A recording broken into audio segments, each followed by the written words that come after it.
Let's talk about how to build multi-vendor Scrum teams. True story. I was brought in as an Agile coach. So the folks on the business side were from one company, that's the client company, and the Scrum team was from another company, a vendor or an outsourced software development partner. And the vendor is the company that hired me as an Agile coach. So I introduce Agile, Scrum. I have one of the most engaged product owners on the business side that I have had in my life. She participates in a very sincere way. She gets it here in the head, in the heart, in the gut.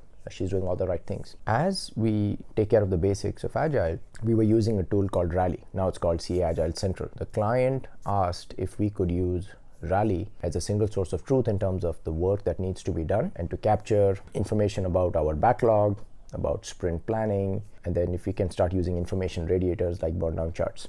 This is where we hit a snag. So I get a call from my boss, who was, let's say, a director or VP level person on the vendor side, and he asks me to do one of two things. A, make sure that I can convince the client why, as an Agile coach, I think it is inappropriate to capture hours for tasks in Rally, or B, to maintain two sets of books. One set of Rally boards maybe on the vendor side where we are capturing the true hours, and another Rally board, Rally project, which is exposed to the client and which has inflated hours.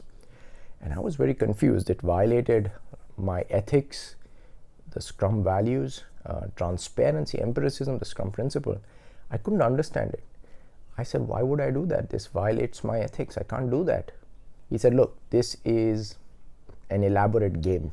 When we signed the contract with this client, we told them what is a fair and reasonable hourly rate that would make us a viable company, where we can do business with the client and we can pay a fair rate to our employees and we can stay in business.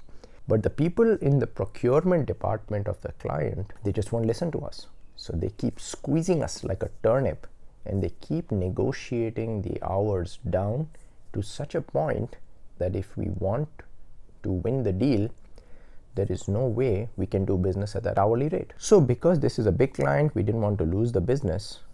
We signed the deal at an hourly rate that we knew was not sustainable, and we'd go out of business if we worked for them at that rate. So what do? How do we make sure we can keep the lights on? How do we make sure we can pay our employees? Whenever we do work for this client, we bill them 1.5 or twice the number of hours we actually work for them, because that's the only way we can stay in business. The client knows this, we know it, we never talk about it, but it's a known fact. This is the game that's being played. And now you talk about Scrum and burn down charts, where the burn down chart is the canary in the coal mine, is for the team, of the team, and by the team, and it gives them warning about whether or not they are likely to meet the sprint goal, or do they have the ability to pull more work. But now the integrity of the burn down chart is compromised, because if you have a Scrum team which comprises of the vendor and the client, both sides are trying to use the burn down chart or the tasks as a way to protect themselves from each other. Members of the vendor are trying to make sure that they don't enter the true hours, because they are scared if they enter the true hours and the client compares the invoice that they receive for the Scrum team, then the client will say, aha, I caught you cheating. On the other side, the client is trying to figure out, I have a feeling these guys are padding the hours, they should be able to do more. Something's just not adding up. What's going on? So now they are scrutinizing the hours in an effort to trap the vendor. When all this energy is being devoted to playing these games, guess what? The sprint goal becomes devalued or gets less attention. Taking care of the customer gets less attention. Empirical management of value, waste, and risk gets less attention. This is the first way not to build a multi-vendor Scrum team. Agile is about customer collaboration over contract negotiation.